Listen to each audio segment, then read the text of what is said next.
Did you know that God used animals throughout the Bible to teach lessons, provide help, and even deliver messages? Most people remember Noah's Ark, but animals appear all through Scripture in ways that are often surprising. A raven was one of the first birds released from the ark after the flood to search for dry land. When the prophet Elijah was hiding during a drought, God used ravens to bring him food each day. A great fish swallowed Jonah after he tried to flee from God's command. 3 days later, the fish released him, giving Jonah a second chance to obey. One of the most unusual moments in the Bible happened when a donkey spoke.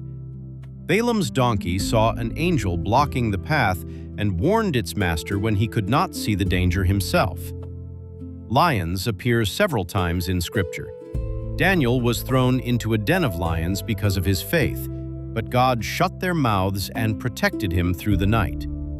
In the New Testament, Jesus often used animals in his teaching. He spoke of sheep, shepherds, sparrows, fish, and even a lost sheep to help people understand God's love and care. At creation, God declared the animals he made to be good. Throughout the Bible, they serve as symbols, lessons, reminders, and sometimes even instruments of God's providence. From ravens feeding a prophet, to a fish rescuing Jonah, to a donkey speaking truth. Animals in the Bible remind us that God can use any part of his creation to accomplish his purposes.